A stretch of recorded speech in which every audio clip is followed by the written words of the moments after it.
Alarbialina fa 20 ny volana May taona 2024 miarabantsika rehetra ny tokantrano indray izay mpanaraka ny fandaharana aliresahana anao ny sehatra amin'izao alina izao. Miaraba ny vahoaka malagasy ihany koa na vita ny adidy masina tao anatin'izay fifidianana solombavam-bahoaka izay dia manentana antsika rehetra iandry ny voka-pifidianana ampitoniana ny voka-pifidianana ofisialy moa izany mazava ho azy fa manambahiny ny fandaharana amin'ity any alina ity dia Andriamatoa Josepha Rasamvelona Andry Andrainarivo filohan'ny ANTM na ny fikambanam-pirenen'ny mpitsabo nentim-paharazana eto Madagasikara sady filohan'ny Saint-Pinemady ihany koa na ny syndicat-ny mpitsabo nentim-paharazana eto Madagasikara miarabanao tompoko ary misaotra anao nanaiky vahiny ato amin'ny fandaharana. Ia, ampanajana ny mpanaraka antsika rehetra indrindra fa ianareo ato ampifaliana no iarabana antsika rehetra amin'izao fotoanany fandaharana izao. Eny ary tsoalavaina ny resaka fa dia fanontaniana voalohany avy hatrany satria maromaro ihany koa ny fanontaniana izay nomaniko amin'ity anio ity. Atao anatin'izay ihany koa dia nisy moa ny olom-pirenena ny fampiresaka na olon-tsotra ihany koa hoe nitondra ny etaetana izany dia nentina atao anatin'ny fandaharana ihany koa ny fanontaniana izy ireo. Fanontaniana voalohany avy hatrany ary hoe manao ahoana ny fahitanao an'izany tontolon'ny fitsaboana nentim-paharazana amin'izao vanim-potoana iainantsika izao izay fa ao anatin'ny fanatontoloana tanteraka ihany koa. Ny fitsaboana nentim-paharazana zany amin'izao fotoana iainantsika zao dia tahaka ny singa rehetra maha izy any Madagasikara. Ny fitsaboana nentim-paharazana tsinona dia io no niainana teto tamin'ny andro talohan'ny fahatongavan'ireo haitao vahiny. Indrindra fa tamin'ny andron'ny fahampanjaka zany dia ny mpitsabo nentim-paharazana dia teo amin'ny sehatra ny fitondrana ny olon-tsaina ny mpitondra ny fanjakana zany ny mpanjaka indrindrandrindra tamin'ireo misy diany tantara daholo zany amin'ireo sehatra fanjakana rehetra teto Madagasikara tao anatin'izany ka ny antoka ny lafiny ara-kolotsaina sy sosialy ary ny fahasalamana tao anatin'izany. Ka tsy lefy laza izay raha ny amintsika malagasy no resahana hatramin'ny taloha na dia nandalo ny fanjanahan-tany isika dia mbola sehatra maro tany amin'ny fiainan'ny fiarahamonina tany ary indrindrandrindra fa nienjehana mihitsy ara moa teo amin'ny lafiny finoana, teo amin'ny lafiny lalàna io fitsaboana nentim-paharazana io fa saingy ampahany manontolo ny kolotsaina ny fitsaboana nentim-paharazana sy ny fananantsika haren-tsaina mampiasa n'ireo tontolon-java-misy amin'ny tontolo iainantsika. Zay no ohatra fotsiny hoe zava-maniritsika izay manodidina ny 4,100 karazana no voaisan'ireo siantifika amin'izao fotoana izao. 20 isan-jaton'izany tsy hita raha tsy eto Madagasikara. Tokana amantany dia ireny no mahatonga azy manana ny maha-izy azy eo amin'ny fiainana hatramin'ny taloha sy ankehitriny ary eritreretina hoe na amin'ny hoavin'ny taranaka azy. Mbola tsy lefy laza zany araka ny famaritan'ny fikambanana ny raisam-pirenena momba ny fahasalamana moa dia hoe 20 isan-jaton'ny fiarahamonina ny olona andavanandro zany dia mbola manankina ny fiainam-pahasalamany eo amin'ny sehatra ny filanana zany fitsaboana nentim-paharazana zany dia mbola anisan'izany tsika eto Madagasikara. Ao anatin'izay ihany hoe samy manana n'izay fitsaboana nentim-paharazana izay avokoa ny firenena manerana an'izao tontolo izao ohatra hoe Inde manana ny azy sy ny ohatran'izany. Inona no mety hoe tena mampiavaka antsika manokana eto Madagasikara ankoatran'ireo hoe zava-maniry izay tena tsy fahita fa tsy eto Madagasikara izay? Tsara tokoa no anazavana n'le hoe fitsaboana nentim-paharazana dia misy karazany lafiny roa. Misy ilay atao hoe fitsaboana nentim-paharazana amin'ny teny vahiny hoe médecine traditionnelle. Io dia manana ny famaritana azy araka ny fehezan-dalàna momba ny fahasalamam-bahoaka. Ilay lalàna 2,12 tsipika ohatrohatra 2 tamin'ny 5 Jolay 2,12 ka ny 9/7 ny mamaritra azy. Ny hoe fitsaboana nentim-paharazana zany dia ireo traikefa efa fampihatra izay vokatry ny fandinihana lalina nataon'ireo razana tany aloha ka ifandovan'ny taranaka mifandimby ambava na antsoratra azo porofona amin'ny lafiny siantifika na tsia. Izany a de miankina bebe kokoa amin'ireo aren-tsaina araka ny voalazantsika teo zay voarakitra any amin'ny didim-pitondrana 7,730 bara 5,2 tamin'ny 3 avrily 5,2 ao amin'ny ministera ny kolotsaina zany. De voarakitra ao ilay fitsaboana nentim-paharazana, voarakitra ao ny ombiasy araka ny faninonana azy taloha, ary ao koa le atao hoe antifanaigny araka ny fomba faninonana an'ireo hoe mpanotra any amin'ny tapany avaratra Madagasikara. Lalàna taloha kelin'izay dia ny 3,2 tsipika ohatra 7,10 tamin'ny 12 Desambra 3,2 ka ny andinin'ny faharoa ao amin'io lalàna io dia mametraka ireo atao hoe fitsaboana nentim-paharazana eto Madagasikara, sady misy singa ara-pinonany ao anatiny fomba amam-panao ary kolotsaina indrindrandrindra izay mifandraika amin'ireo tontolo mpiainana zava-misy fiainana amin'ny zava-misy eran'ny Madagasikara, zava-maniry io na akora isan-karazany na anaty tany na anaty rano na vato, ary eny maharokandro ny rokandro dia ny fanarahana ny amin'ny teny vahiny hoe système solaire, na koa ny fihetsiky ny volana hoe tsinam-bolana e, maizim-bolana e, miaka-bolana e, ny andro koa zany hoe misy hoe tsy vaky masoandro na ny miarinandro na ny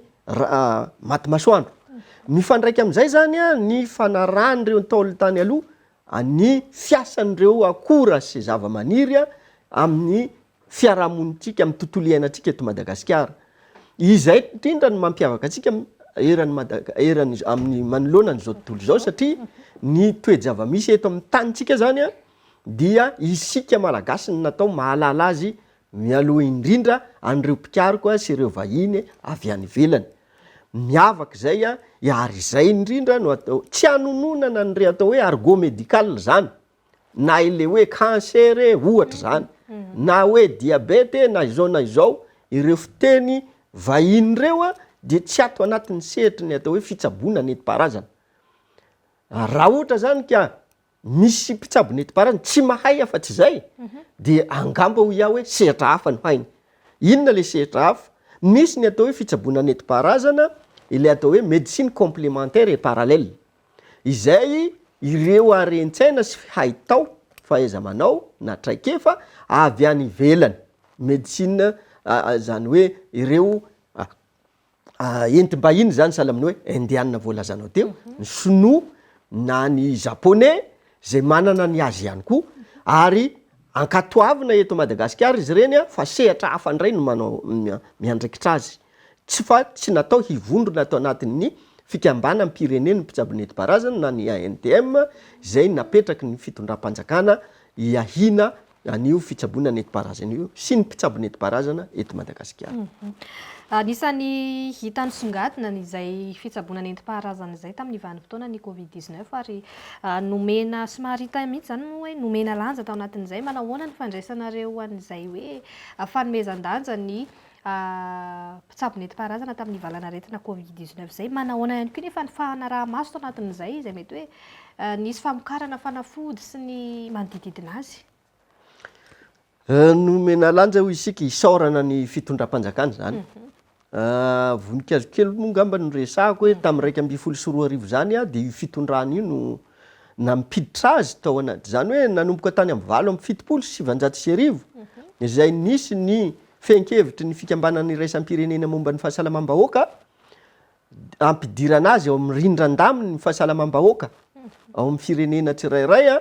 dia efa nisy daholo ireo fitondrana teo aloha nanao zay dingana vitany kasika nyty fitsaboana nentim-paharazana ity teto Madagasikara. Fa 2,4 zany kosa dia fitondrana io no nahatafiditra azy ao anatin'ny fehezan-dalàna momba ny fahasalamam-bahoaka. Ka rariny izy raha nahatsiaro tamin'iny andro sarotra ny Covid-19 iny zany hoe ndao le zavatra tontolo ny zava-misy eto zay hananantsika arena, ary indrindrandrindra fa tsy tovitsika amin'ny firenen-kafa any no nde ampiasaitsika entina hiadivana amin'izany. Ny indrokely kosa dia tafaantona teo amin'ilay sehatry ny atao hoe RTA satria ny filoham-pirenena dia naka hevitra tany amin'ny akademia pirenena momba ny fitsaboana na ny akademie nationale de médecine dia hoe namoaka hevitra ireo hoe ekenay raha ohatra ka RTA zany zay le hoe remède traditionnel amélioré izay mbola lava ny dingana arahana amin'le izy no ilay fitsaboana nentim-paharazana zay tsy tonga amin'izay dingana zay fa alohan'izay satria mampiasa ravikazo mivantana, mampiasa akora voajanahary mivantana ka ireny dia ny fiarahamonina nanao azy tahaka ny fahitantsika nyreny sakamalaho hoe voasarimakirany ravikinininy ravitsara eny eraky ny tsena eny ka nanjary zahay indray no sahirana nampahatsiahan'ny olona hoe ny tontolo iainana sao dia tsisy arofanina ka hiteraka areti-kafa indray aoriana rehefa simba ny tontolo iainantsika. Faharoa dia hoe ireo raokandro ireo ane ka tsy marina ny filazan'ny sasany hoe bio re dia tsisy voka-dratsiny fa mila manontany amin'izay manana traikefa sy talenta manokana mikasika azy satria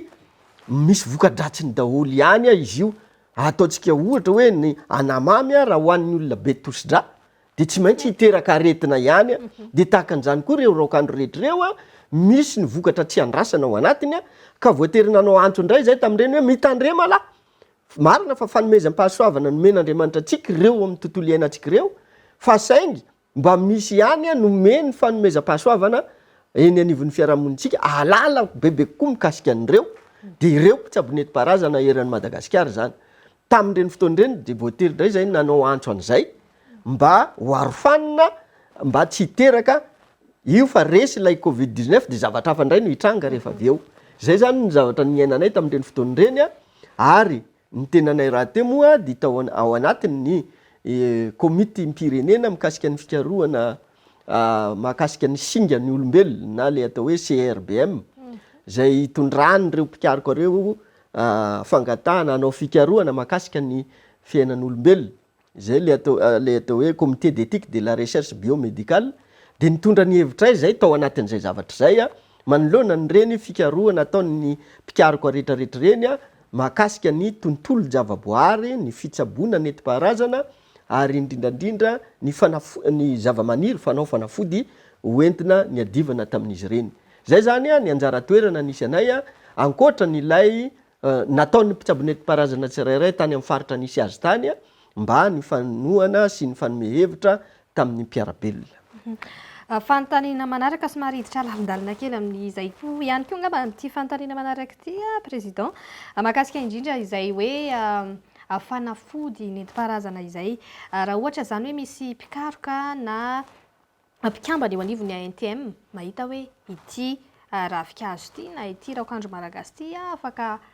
vadika ho fanafody zany hoe hoentiny eo anivon'ny ANTM dia ny ANTM ave no mitondra an'izay eny amin'ny tompony andraikitra hafa sa mety hoe manahoana sy manahoana ny dingana rahana ao anatin'izay tompoko. Alohan'ny amaliko anao amin'izay somary tsindriko kely amin'ilay niaditrehana ny Covid-19 teo fa ny tenanay zany dia nisany fanometanana amin'ny zareo siantifika amin'ny fanentanana ny vahoaka tamin'ireny ka ny tenako zao ohatra dia nanao vaksiny ary tondra ny sosikevitra tany amin'ny tompony andraikitra mivantana tamin'ireny hoe asio afisy ho anay mpitsabo nentim-paharazana ka zao ny soratra atao aminy hoe ny fomba nrazako no ampiasako ny voajanahary ampifamenoko amin'ny vaksiny entiko amongorana ny Covid-19. Zay zany anisan'ny zavatra natao ihany koa tamin'iny andro ny fotoana ny navaivay ny adivana ny Covid-19 mikasika ny fikasana amoaka fanafody hoentina amidy. Io dia misy le atao hoe manuel de procédure na ataontsika hoe rindran-damina nga ny azoko anazavana azy lalana arahana entina amokatra fanafody vita avy amin'ny zavamaniry. Efa misy didim-panjakana tamin'ny 3 mikasika azy io zay mitondra laharana 3 tsipika 7 azafady. Io dia tamin'ny 5 Novambra 3 izy io, zay mandrindra ny fivarotana zava-maniry fanao fanafody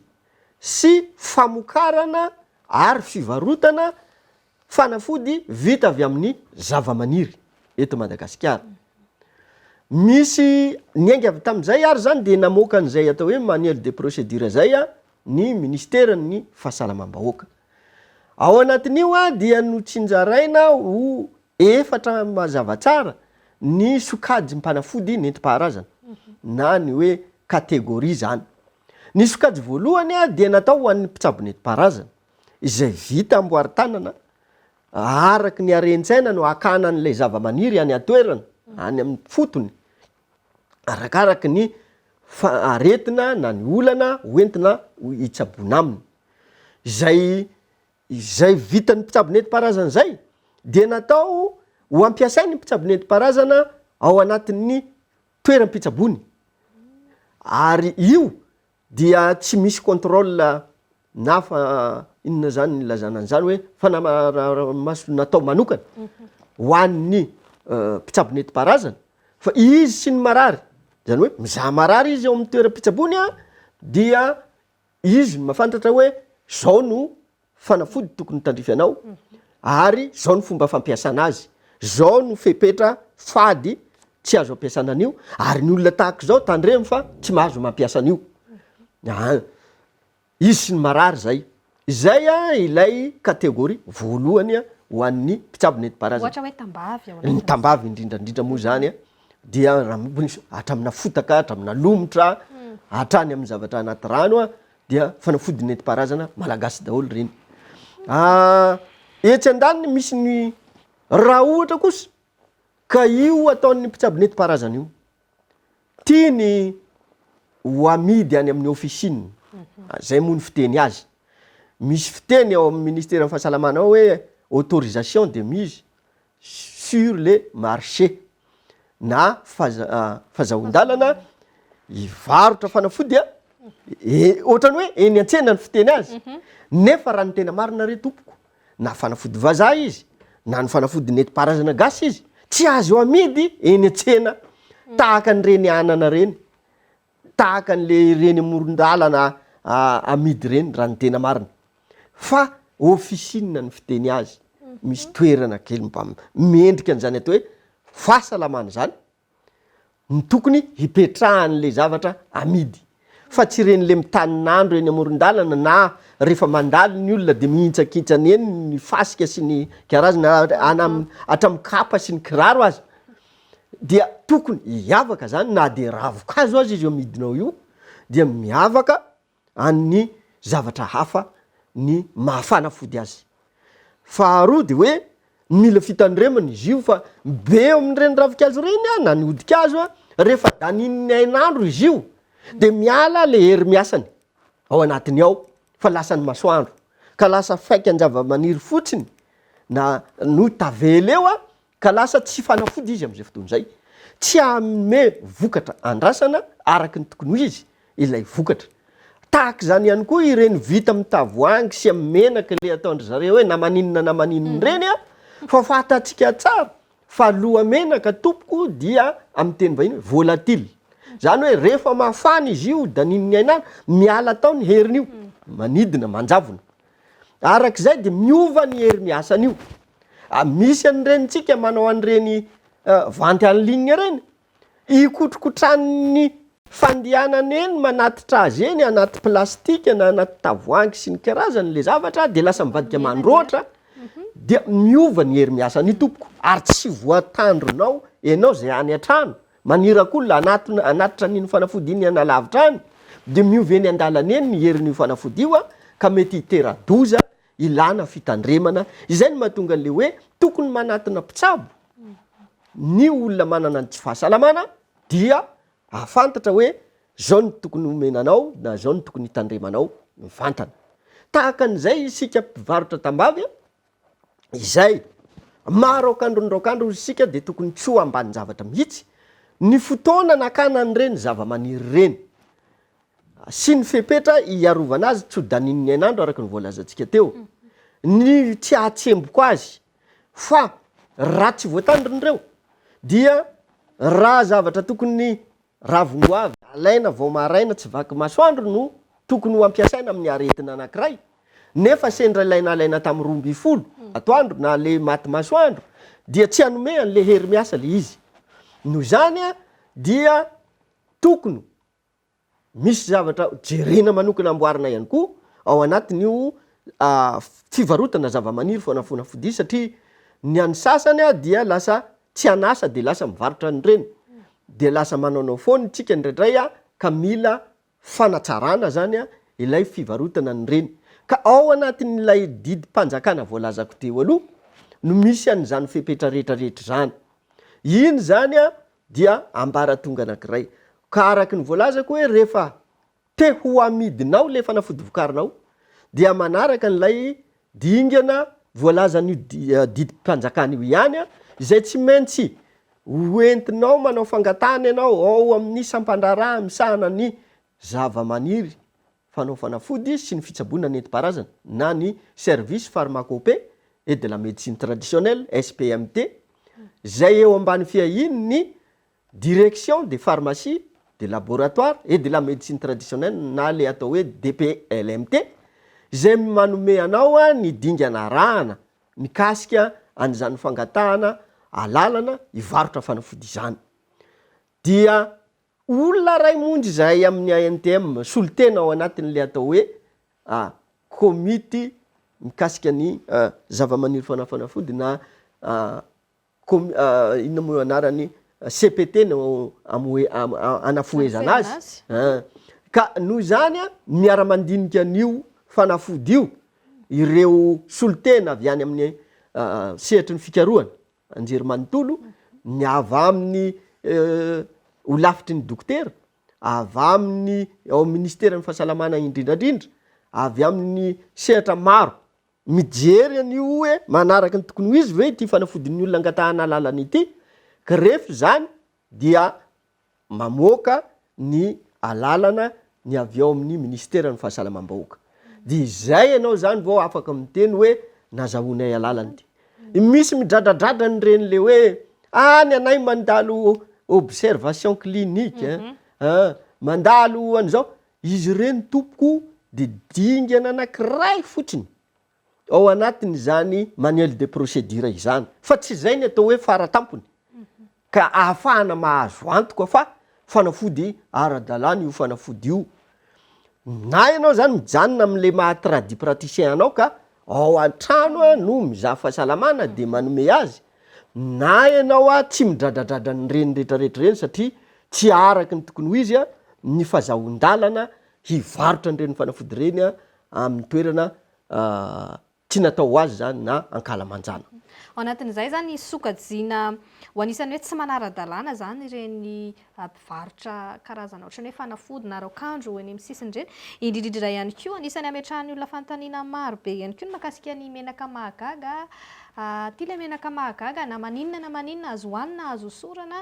manahoana tompoko ny mety hoe fanaraha-maso ny fiara-miasanareo anivon'ny ministera ny fahasalamam-bahoaka ao anatin'izay azo antoka tokoa hoe tsy atahorana va hoe hisy fiatraikany eny amin'ny fahasalaman'ny olona izay tsy tokony hihinana na tsy tokony hampiasan'ilay fanafody akory kanefa mety hoe tsy nandalo teo anivon'izay ministera ny fahasalamana izay hoe ho amidy ilay fanafody araky ny voalazako teo le izy moa zany ianao nanonona zavatr'olona anankiray fa le izy betsaka aloha ny mbola tsy ara-dalàna eto Madagasikara andeha ataontsika hoe sehatra mbola ilana ary zay indrindra no ankasitrahako anareo nanasa eto fa izany zavatra resantsika zany dia lalana makany amin'ny fanabiazana sy fizarana amin'ny fiarahamonina ny tokony ho izy amin'ity fikarakarantsika ny tenatsika olombelona ity inona tokoa moa ny ilana an'ireny rehetrarehetra reny fa ho an'ny fahasalamana indrindrandrindra zay no voalohany indrindra no zany dia tsy ho sehatra ray tenononao teo iny ihany no ilam-pandaminana ilam-panamboarana ilana makany amin'ny tsaratsara kokoa tokony anatonana tompona andraikitra maefa mikasika an'izany fa marobe izy io eran'ny Madagasikara hatrany a Diego ka hatrany Toliara na any Mahajanga ka hatrany Tomasina ny faritra rehetra zany de isaky ahitana manambomboatra etsy manambomboatra ary manambomboatra ary hoy isika hoe raha mijanona ao an-trano ampiasainy ilay mpitsabo nentim-paharazana izay samy manana ny talentany misy karazany maro tsinona ny talenta ao anatin'ny atao hoe fitsaboana nentim-paharazana zany reny mpivarotra raokandro reny zany a de atao hoe tradipraticien koa izy reny ny mpanao lohamenaka de atao hoe tradipraticien ihany koa zany izy reny misy karazany maro izy ao tahaka ny hoe mampiteraka dia matrona zany a dia tafiditra ao anatin'ny tradipraticien mpanotra ny otra de misy karazany maro ihany koa ampiasana menaka karazany ohatra tsika hoe ho an'ny fivontosana de ohatra hoe menadrara ohatra fa misy koa ny menaka voanio mahazatra ny olona fa misy ny ampiasana ny tsipipinana ny ampiasana ny sody fafana na ampiasana katrafay na ampiasana sakamalaho na ampiasana vaona sy ny sisa samy ohatra daholo zany rehetrarehetra zany ary ao anatin'ny fitsaboana nentim-paharazana zany no zany a dia mbola betsaka ny mila arenina eto amin'ity fiarahamonitsika ity ka anaikanantsika satria mbola ao koa le manao very sasaka raha mandeha manatina ny mpivarotra raokandro de hoe meo fanafody vavony eo fotsiny de fa misy zavatra tsy mety eo satria manino ilay olona marary manatony io de tsy mpitsabo akory izy de tsy mahalala hoe inona marina le tena marary azy ao na de ao anaty kibony ohatra ny marary fa izy ihany manomboka ny vavoniko zany marary zany fa mety ho zavatra hafany ao de rehefa tonga riko izy a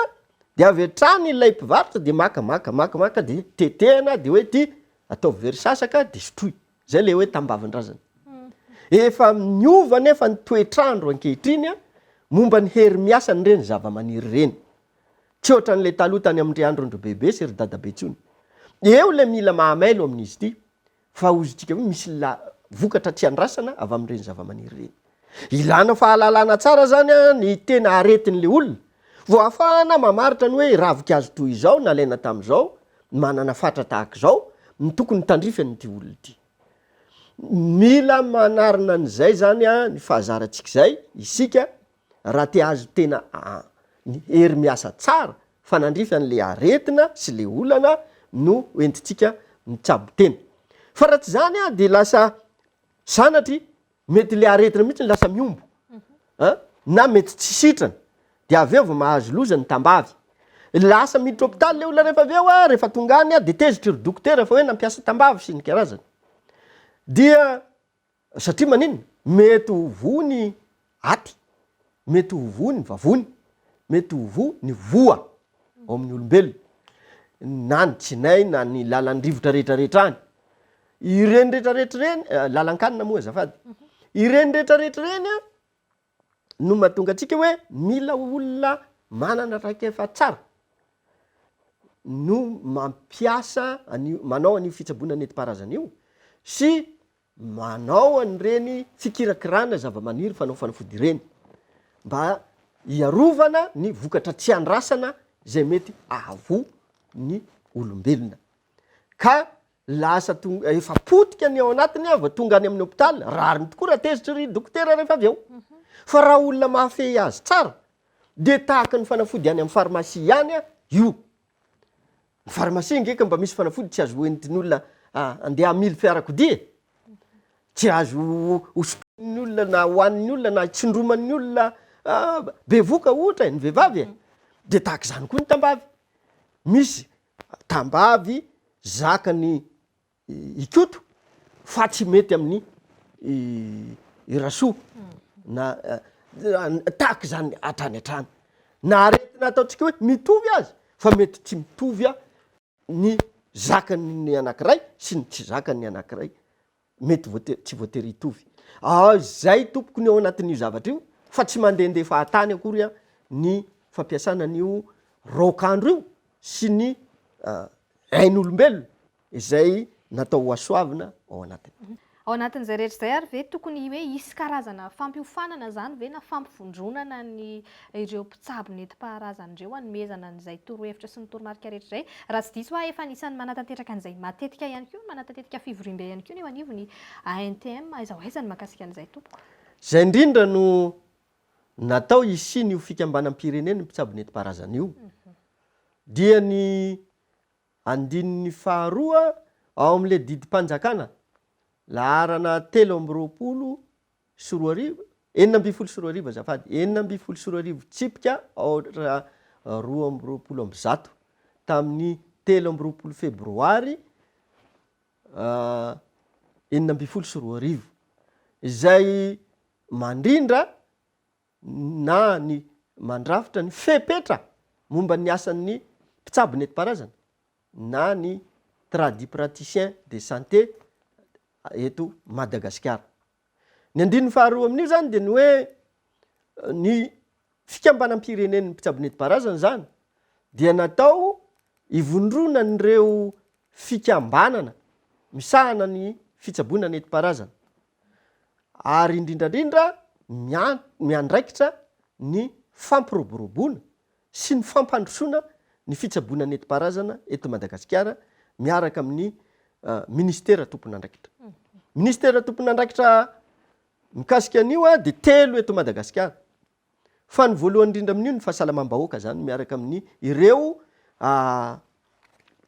mpiara-miombonantoka ara-teknika sahala amin'ny OMS zany. Fa ao ihany koa dia ny ministera misahana ny kolotsaina. Izay amanisany mahakolotsaina azy dia ao koa ny ministera misahana ny tontolo iainana. Zay ny ministera ny tontolo iainana sy ny fampandrosoana lovain-jafy moa zany no miandraikitra an'izay. Ireo ministera 3 ireo ary indrindrandrindra moa fa raha ao anatin'ilay sehatra anankiray ngezabe ao ministera fahasalamam-bahoaka izay misy ny atao hoe CNMT na ny Conseil national consultatif de la médecine traditionnelle dia maro ny ministera izay miaraka ao anatin'izay. Misahana any fitsaboana nentim-paharazana io. Ka io fikambanam-pirenen'ny mpitsabo nentim-paharazana io tompoko dia natao voalohany indrindra hiaraka amin'ireo sehatra any amin'ny fotony.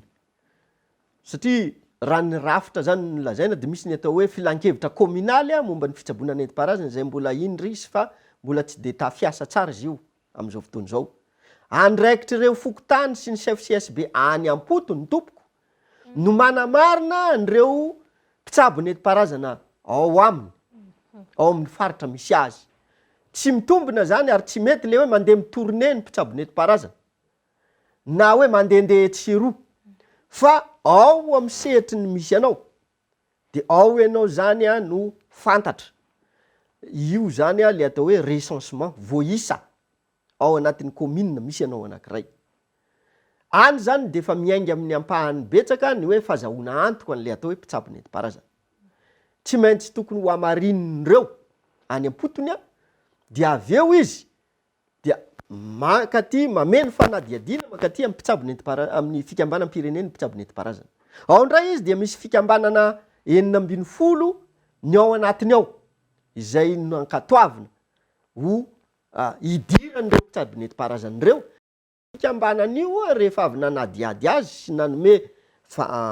karatra azy no mitondra azy ato amin'ny fikambanam-pirenen'ny mpitsabo nentim-paharazana. Misy fivoriana zany ataon'ireo fikambanan'ireo isan-taona. Ao izy dia mandray fiofanana, mandray fifaneraserana amin'ireo samy mpitsabo nentim-paharazana isam-paritra izay mpikambana ao aminy. Rehefa zany dia miaraka indray amin'ilay fivoriam-ben'ny mpitsabo nentim-paharazana indray mandeha isan-taona. Izay ny ANTM indray zany miaraka amin'ny ministera fahasalamam-bahoaka sy hotronan'ireo avy amin'ny ministera anankiroa ilay voalazantsika teo ireo no mampivory azy indray ka manome fanofanana azy amin'ny lafiny lalàna sy ny sotoavina ary ny fitsipim-pitondran-tena mikasika ny asa fitsaboana nentim-paharazana. Mitantara izay olana rehetrarehetra misy any amin'ny faritra misy azy any izy ka omena azy inty izy omena toromarika na omena torohevitra hiara isalamo izay tompony andraikitrisana ambaratongany any amin'ny toerana misy azy mba iatrehana na amahana an'le olana. Rehefa zany a dia ny 1 aogositra isan-taonantsika dia manana n'ilay andro afrikanina, zany hoe iraisana amin'ny Afrika ray manontolo momba ny fitsaboana nentim-paharazana. Ao anatin'iny ihany koa dia mbola misy lahadinika maromaro ihany koa izay andraisany ny mpitsabo nentim-paharazana ny toromarika miaraka amin'ny fikambanam-pireneny ny fahasalamana, ny andraikitra ny fahasalamana na ny OMS zany io a sy ny ministera ny fahasalamam-bahoaka zay mifanakalo-hevitra amin'ireo mpitsabo nentim-paharazana ireo amin'ny fotoana io. Ka zay a no mampiavaka ny mpitsabo nentim-paharazana zay ato anatin'ny fikambanam-pireneny ny mpitsabo nentim-paharazana sy ireo le manaonao amin'ny aimpony fotsiny a tsy manaraka ny fepetra sy ny lalàna hitantsika eny ny mahasamihafa an'izany. Ao anatin'izay rehetra izay ary inona avy no mety hoe tena etaetanareo tiana hoentiny eo anivon'ny tompon'andraikitra zany mahakasika an'izay tontolo ny fanatsarana hatrany ny fitsaboana nentim-paharazana izay? Raha ny etaeta moa dia maro ekena fa ankatoavin'izy io eto Madagasikara nanomboka tamin'ny taona 7 araky ny didy mpanjakana 7 tsipika 5 tamin'ny 2 aogositra 7 io zany le hoe décret portant reconnaissance de l'exercice de la médecine traditionnelle à Madagasikara na sarety lasa alohan'ny omby io raha oharina amin'le lalàna fehezan-dalàna momba ny fahasalamam-bahoaka voalazantsika teo reo. Talohan'izany le 3 rehefa niresahako teo mikasika ny fivarotana zava-maniry fanafody famokarana sy fivarotana ny fanafody vita avy amin'ny zava-maniry. Araky rano lalàna no resahana dia efa maromaro ihany ireo lalàna zay mikasika ny fitsaboana nentim-paharazana ary mankatoa azy eto Madagasikara. Fa indrisy anefa mbola betsaka ny endri-java-misy tsy mampitovy tantana ny fankatoavana ny fitsaboana moderna sy ny fitsaboana nentim-paharazana eto Madagasikara. Tsy mitovy tantana. Nefa samy mikarakara fahasalamam-bahoaka ireo. Ary samy manan-danja, saka manao sy avozo ireo, samy manana ny anitra ho azy. Ary samy ankatoavy ny etika mikasika ny droit des patients ozy ny vazaha mialatsiny raha miteny amin'ny teny vahiny an'izay hoe zony ny marary isafidy zay tiany hitsaboana ny tenany. Lalàna iraisam-pirenena momba ny zon'olombelona milaza an'izany. Fa eto amintsika dia mbola maro ireo na tompona andraikitra ara-pahasalamana na tompona andraikitra amin'ny sehatra hafa mbola mieritreritra hoe ankilabao le fitsaboana nentim-paharazana ka tsy te halala mihitsy aza ny sasany. Raha andeha to antsika hoe anjara ny CFCSB amin'ny alalan'le CCC voalazako tery aloha sy ny fokotany manamarina n'le mpitsabo nentim-paharazana manao sony taratasy zay alefanay avy aty anadiadiana an'ireny olona reny mbola be dia be ny voatevateva na mba tsy lazako hoe hopaina azy voavingavinga nefa andraikitra ireny olona ireny zany zavatra zany. Tsy miankina amin'ny finoana ka hoe sampy ty, tsy miankina amin'ny hoe tiako atao ty na tsy tiako, fa lalàna ny mametraka an'izany. Mbola betsaka ny eto amin'ny tanin'ny Repoblikan'i Madagasikara ity mbola manao ankilabao io sehatra ny fitsaboana nentim-paharazana io amin'izay endry zay. Tahaka izay ny fampiterahana. Ny vehivavy tompoko rehefa hiteraka amin'ny fitenenana hoe velona an'io ihany, maty an'io ihany. Safidiny ny andeha amin'izay toerana tiany hiterahana. Fa kosa ny zavatra tokony omena ny reny mpampiteraka ireny dia ny fampiofanana mba resaka fahadiovana mba halala ny fepetra raisiny izy rehefa sendra fahasarotana. Voalohany indrindra amin'izany dia ny irenyrenjazy ireny mba atoro ny bevoka zany anao an'le atao hoe fizaham-pahasalamana mandritry ny voka na le CPN consultation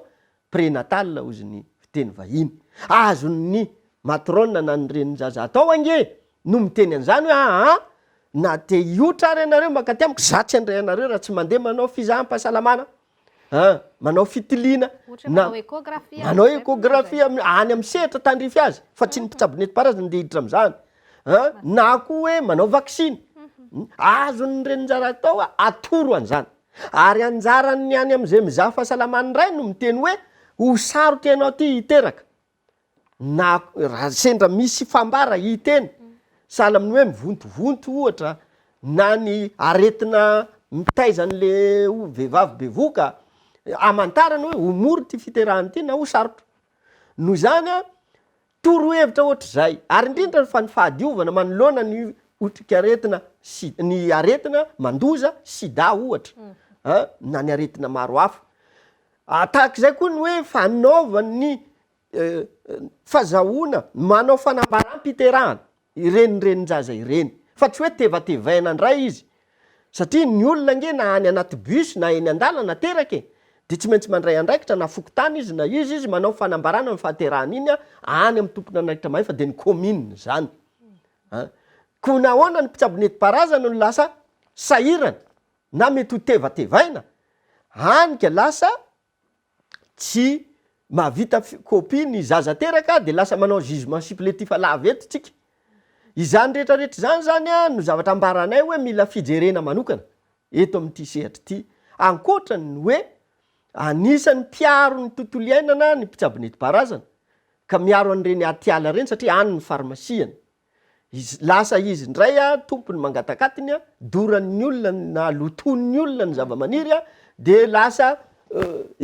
lasa miafiafy eny izy tsy hitan'izay ambara ka tokony homena fahefana izy hiaro an'ireny zava-maniry reny ho sarotiny indrindra satria ary indrindra fa raha misy etsi-pirenena eto miasa an'izany tontolo iainana zany de tokony tsy ho adiny reny mpitsaboneti-parazany reny fa homena andraikitra arak'izay tandrify azy avy eny amin'ireny tontolo iainantsika eran'ny Madagasikara. Nandeha dia nandeha ihany koa ny fotoana président minitra Vitsimonja sisa no ananantsika misaotra betsaka anao ny vahiny tato anatin'ny fandaharana aliresana anao ny sehatra tamin'ity alina ity dia manome fotoana anao amin'ny manaraka indray izay mbola antenena fa mbola itoy izay satria mbola mety maro ihany koa mbola tianao ambara saingy ny fotoana moa nanapetra tamin'ity androany ity. Dia mananitra ny fankasitrahana anareo sy ny mpanaraka n'izao fandarana izao ary mananitra ihany koa ho an'ny fitondram-panjakana dia izay dia miara-miasa foana amin'izay mpitondra rehetra eto amin'ity tany ity olo azadino reny mpitsaboneti-parazana any amin'ny sehatra misy azy tsirairay avy any fa ny fitsabony zany dia olombelona ny volovolaina ao anatiny tsy atao hoe lalaovana fa karakaraina tahaka an'ireo mpikarakara fahasalamana sy ny tontolo iainana ary indrindra fa milafy ny kolontsaina dia ndaotsika hiara entana fanometanana hitondra fahasoavana kokoa ho an'ity firenentsika ity dia manao mandra-pionana indray tompoko. Eny ary dia tsy adinona ihany koa isika nanaraka ny fandaharana hatramin'ny farany tamin'ity androany alina ity izay indray ny fotoanantsika raha toa moa ianao ka hoe izao vao sendra nijery fahitalavitra dia afaka mamerina mijery izany manontolo voalohany hatramin'ny farany ao amin'ny pejy Facebook ny Record Madagasikara moa izany dia amin'ny manaraka indray ary ny fotoanantsika vahiny hafa sy loha hevitra hafa mihitsy indray veloma tompoko.